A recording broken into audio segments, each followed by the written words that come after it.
Good morning, ma'am. This is Robert A. Dael. I am the representative of Group 3, and our assigned topic is the self from various perspectives: the anthropological perspective and psychological perspective. First, I will be discuss about the anthropological perspective. Anthropology is the study of what makes us human.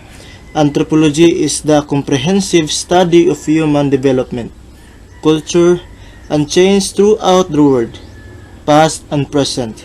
Anthropology can also help us imagine and design futures that attend to human and environmental complexity. Cultural awareness is the foundation of communication, and it involves the ability of standing back from ourselves and becoming aware of our cultural values, beliefs, and perceptions. Cultural awareness becomes central when we have to interact with people from other cultures. People see, interpret, and evaluate things in a different ways. What is considered an appropriate behavior in one culture is frequently inappropriate in another one. Misinterpretation occur primarily when we lack awareness of our own behavioral rules and project them on others. In absence of better knowledge, we tend to assume, instead of finding out what a behavior means to the person involved. For example, a straight look into your face is regarded as disrespectful in Japan. Becoming aware of our cultural dynamics is a difficult task because culture is not conscious to us. Since we are born, we have learned to see and do things at an unconscious level. Our experiences, our values, and our cultural background lead us to see and do things in a certain way. Sometimes we have to step outside of our cultural boundaries in order to realize the impact that our culture has on our behavior. It is very helpful to gather feedback from foreign colleges on our behavior to get more clarity on our cultural traits. There are several levels of cultural awareness that reflect how people grow to perceive cultural differences. The first level is my way is the only way. People are aware of their way of doing things and their way is the only way. At this stage, they ignore the impact of cultural differences. The second level is I know their way but my way is better. People are aware of other ways of finding things but still consider their way as the best one. In this stage, cultural differences are perceived as source of problems and people tend to ignore them or reduce their significance. The third level is my way and their way. People are aware of their own way of doing things and others' ways of doing things, and they choose the best way according to the situation. At this stage, people realize that cultural differences can lead both to problems and benefits and are willing to use cultural diversity to create new solutions and alternatives. The last is our way. This fourth and final stage brings people from different cultural background together for the creation of a cultural of shared meanings. People dialogue repeatedly with others, create new meanings, new rules to meet the needs of our particular situation.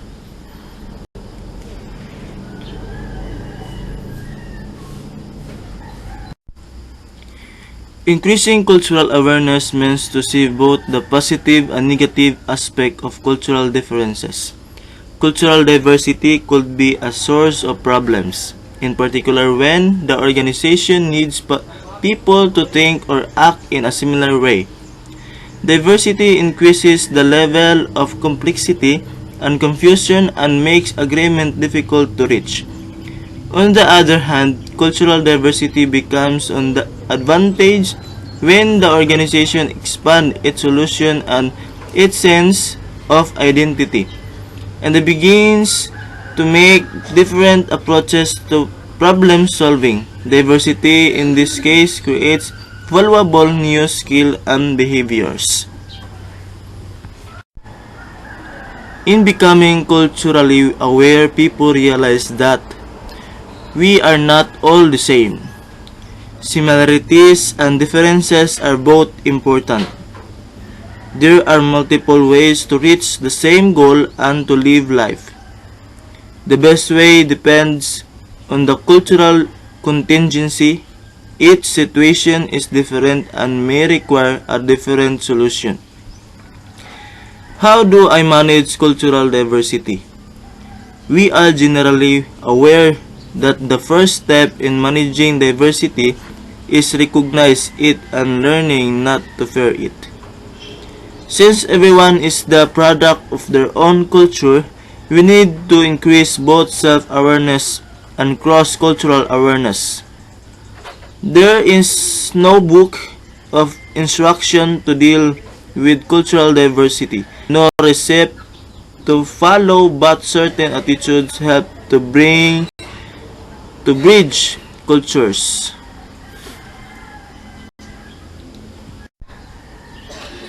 Admitting that you don't know.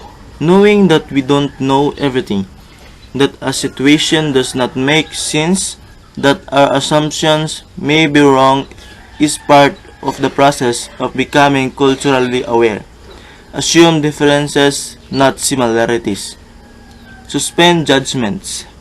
Collect as much information as possible so you can describe the situation accurately before evaluating it. Empathy. In order to understand another person, we need to try standing in his or her shoes. Through empathy, we learn of how other people would like to be treated by us. Systematically check your assumptions. Ask your colleagues for feedback and constantly check your assumptions to make sure that you clearly understand the situation. The next topic is the psychological perspective. A psychological perspective is a school of thought or a philosophy which will guide someone's interpretation of an individual's behavior. There are subtopics in psychological perspective. First, the self-concept. Self-concept. The term self-concept is a generally term used to refer to how someone thinks about or perceives themselves. To be aware of oneself is to have a concept of oneself. One definition of self-concept is the individual's belief about himself or herself, including the person's attributes and who and what the self is. The second is self-image. Your self-image is what you see in yourself. It does not necessarily have to reflect reality. Indeed, a person with an eating disorder may be thin but have a self-image of being fat. A person's self-image is affected by many factors, such as parental influences, friends, and media, etc. The self-image includes the following. Physical description. I am tall, have brown eyes, etc. Social rules. We are all social beings whose behavior is shaped to some extent by the rules we play.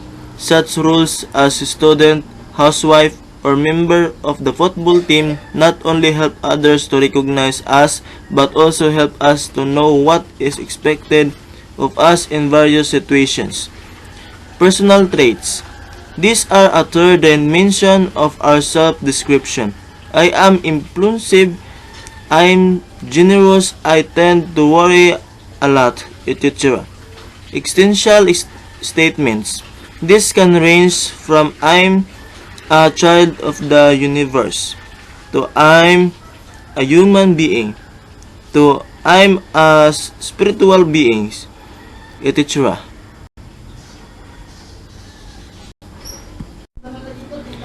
Ideal self. Ideal self refers to how you wish you were and how you think you should be. It is shaped by your life experiences, messages you receive from other people about you should be, cultural values, and things you admire in role models. Where a person ideal self and self-image are consistent or very similar. A state of congruence exists if there is a mismatch between how you see yourself and what you'd like to be. Then this is likely to affect how much you value yourself. Therefore, there is an intimate relationship between self-image, ideal self, and self-esteem. A person's ideal self may not be consistent with their actual experience, or what is even possible. This is called incongruence. Self-esteem and self-worth. Self-esteem refers to the extent to which we like, accept, or approve of ourselves, or how much we value ourselves. Self-esteem always involves a degree of evaluation, and we may have either a positive or a negative view of ourselves. High self-esteem. We have a positive view of ourselves. This tends to lead to confidence in our own abilities, self-acceptance, not worrying excessively about what others think. Optimism. Low self-esteem. We have a negative view of ourselves. This tends to lead to lack of confidence, wanting to be look like someone else, always worrying what others might think. Our early experiences, particularly messages we receive from our parents, have a significant influence on our self-esteem. For aspects of our current experience also influence self-esteem. The reaction of others. If people admire us, flatter us, seek out our company, listen attentively, and agree with us, we tend to develop a positive self-image. If they avoid us, neglect us, tell us things about ourselves that we don't want to hear, we develop a negative self-image. Comparison with others. If the people we compare ourselves with our reference group appear to be more successful, happier, richer, better looking than we think, we tend to develop negative self-esteem. But if they are less successful, etc., then our self-esteem will be positive. Social rules. Some social rules carry prestige.